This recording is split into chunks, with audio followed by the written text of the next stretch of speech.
появлению подлинного лидера. Вот это важно, я считаю. А он, наверное, придет в начале 20-х годов, я так.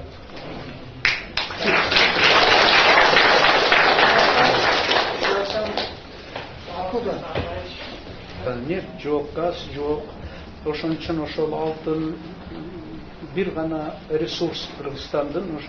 Ошол аркылуу жана жаңы технологияларды, интернет индустрияны ошол аркылуу иштетсек болот эле да.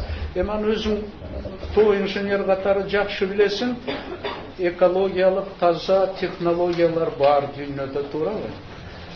Ошо сөзсүз ошол экологиялык таза технологияларды колдонуп биз эми аракет жасадык. Кумторду казганда Канаданын алдында ошондой маселе коюп, мындай маселе койгонбуз. Ошол жерде жана ледниктер да бар болчу. Ошол ледниктерди кестирип, переносили. Кестирип, пуп кылып, анан переносили. Ошондой талап коюш керек. Таза, экологиялык таза технологияларды гана колдонуп чечесиңер деп. Анан кен байлыкты иштетиш керек биринчиден. Эми мен мындай ойлойм, жетекчилер да азыр кыйын акыбалда. Себеби мына саясий жанагы оюндардын аркасы менен бүт элди каршы кылып коюшпадыбы? Ошентип инвестордун баары кетти Кыргызстандан. Бул дагы туура эмес. Себеби карабайсыңарбы, Монголияны алалы, Монголияда эл каршы эмес, эл колдоп атат. Ошон үчүн бүткүл дүйнөдөн келип Монголиянын жезин казып атышат, алтынын алып атышат. Ошентип Монголия азыр байып, Монголдун лидерлери айтып атат, биз Чыңгызхандын империясынан дагы бай империя курап Кумтор калды. Жер үйдү дагы мына 15 жылдан бери не приступает, правильно? Азыр деле бир 5-10 жыл иштеп алышпайт. Ошондуктан өзүбүздүн күчтү мобилизовать надо. Биз ошого чакырып атабыз да. Мобилизовать надо. Биз эмнеге чакырып атабыз? Биз мына биздин республикада дагы жанагындай бай прослойка пайда болду. Ошолорду патриотизмге чакырышыбыз керек. Мына биз мүмкүнчүлүк түзүп бердик. Силер кичине байыдыңар, жетишет, эми прогрессивный налог төлөп, ошол аркылуу биз жанагы мугалимдерге, окутуучуларга, вуздардагы 2-3 эсе айлыгын көтөрүшүбүз керек. Илимий иштерге, анан ошо силер жаштар келип бир достойный зарплата алып, анан Кыргызстанды көтөрүшүңөр керек. Ошон үчүн биз ошол ички ресурстарды пайдалануу. Анан гендерди иштетүүгө убакыт керек го деп ойлойм да, дагы 5-10 жыл алардын может баарын консервировать этиш керек азыр. Себеби элди каршы кылып коюшту. Мына Сөккөлдө Кумтордун Нидай отурабы деген бар. Ушундай болуп калды да. Бул саясатчылардын гана күнөөсү, бул элдин күнөөсү эмес. А бирок когда-то надо. Себеби жана мен илгери швейцарецтер сурайт мени. Вот вы говорите, что Швейцария, Кыргызстан, Швейцария, Центральная Азия, мы очень похожи. А в чем разница?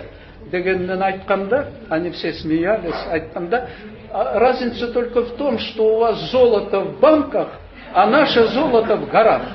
Кумтор первый. Ошон үчүн биз ошол ички ресурстарды пайдалануу. Анан гендерди иштетүүгө убакыт керек го деп ойлойм да, дагы 5-10 жыл алардын может баарын консервировать этиш керек азыр. Себеби элди каршы кылып коюшту. Мына Сөккөлдө Кумтордун Нидай отурабы деген бар. Ушундай болуп калды да. Бул саясатчылардын гана күнөөсү, бул элдин күнөөсү эмес. А бирок когда-то надо. Себеби жана мен илгери швейцарецтер сурайт мени. Вот вы говорите, что Швейцария, Кыргызстан, Швейцария, Центральная Азия, мы очень похожи. А в чем разница? Дегеннен айтканда, они все смеялись, айтканда, разница только в том, что у вас золото в банках, а наше золото в горах. Кумтор первый. Мы выкопаем, положим, и тогда мы будем Швейцария, Центральная Гулюшка, но это мы не смогли, к сожалению, не смогли. Аскаракач.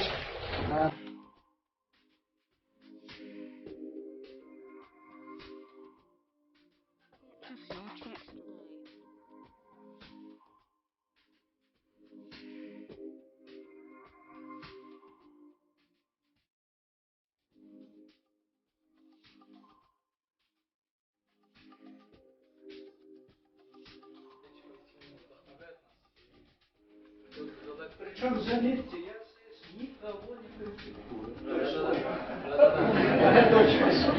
Мы никого не критикуем. Мы критикуем ни министров. Мы зовем будущее, мы обращаемся к будущему поколению, к молодежи. Вот наше отличие, мы не критикуем никого. Мы зовем, давайте забудем, вот буддизм мне очень нравится. Я сам верен исламу, но буддисты говорят, знаете, глаза даны спереди, чтобы человек смотрел вперед и шел вперед. Вот почему Советский Союз, я извиняюсь, это очень важно, почему Советский Союз развалился, часто задают вопрос. Я считаю, что ни внешние враги, ни ЦРУ, ни Америка, мы развалились, потому что наши лидеры после войны, избави Бог от нас, чтобы мы боролись с прошлым. Поэтому вот мы никого не критикуем. Я сам 15 лет был президентом, ни разу я не критиковал ни Масалиева, ни Усубалиева, ни наше советское прошлое. Я говорил только о достоинствах истории. Историю надо уважать, ее изменить нельзя. Сколько бы вы ни боролись, сколько бы мы ни ругали Сталина, мы не можем его сейчас восстановить, изменить. Правильно. Но зато он сделал свое дело, он привел к великой победе во Второй мировой войне.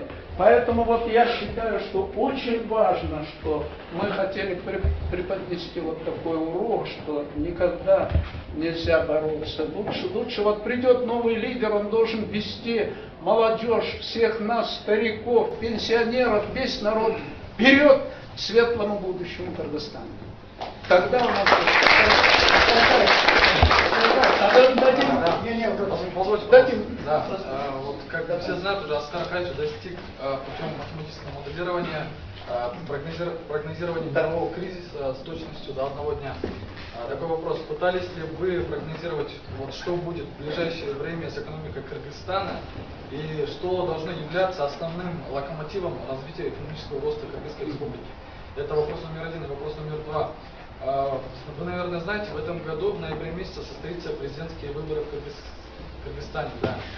Если не секрет, кто для вас является потенциальным фаворитом в этой политической гонке? И если это, конечно, возможно, могли ли вы вообще вернуться в большую политику Кыргызстана?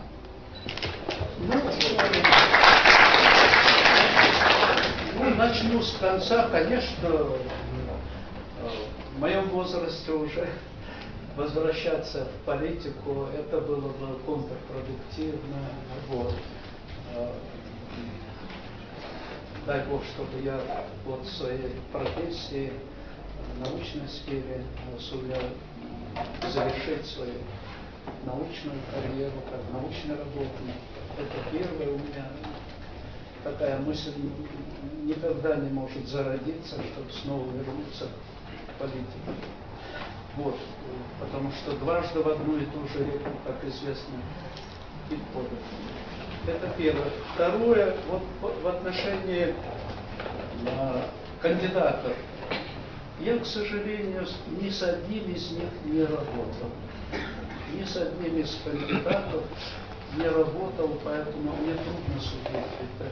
А потом последние 12 лет я проживаю в Москве, и поэтому мне трудно судить и как-то расставлять их по рангам. Я думаю, что народ у нас мудрый, он сам выберет достойного среди них. Но что меня тревожит? Меня тревожит то, что вот как мы здесь говорили, все кандидаты, они менеджеры. Вот это меня тревожит. Нет среди них лидеров. Понимаете? А нужен лидер. Лидер, он сразу познается. У лидера есть видение будущего, он знает, куда вести народ. Вот от всех претендентов, они, наверное, все хорошие менеджеры. Некоторые работали главами правительства, поэтому, наверное, министрами, правительство возглавляли, депутатами. Наверное, хорошие менеджеры, я думаю. Но нам нужен лидер, потому что 20-е годы, я ведь 2 часа рассказываю, сейчас будет меняться весь мир. 20-е годы. Вот происходит технологическая революция, революция геополитическая. Китай объявил возрождение Великого Шелкового пути и возрождение великой китайской цивилизации. Все меняется, а Китай рядом. Китай рядом. Поэтому все меняется, и Кыргызстан должен измениться, понимаете?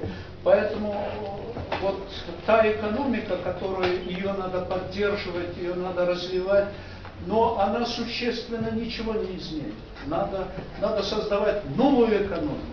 Надо создавать экономику, основанную на информационных технологиях, информационную экономику. Но это тоже уже пройденный этап. Вот Финляндия создала информационную экономику и поднялась, правильно?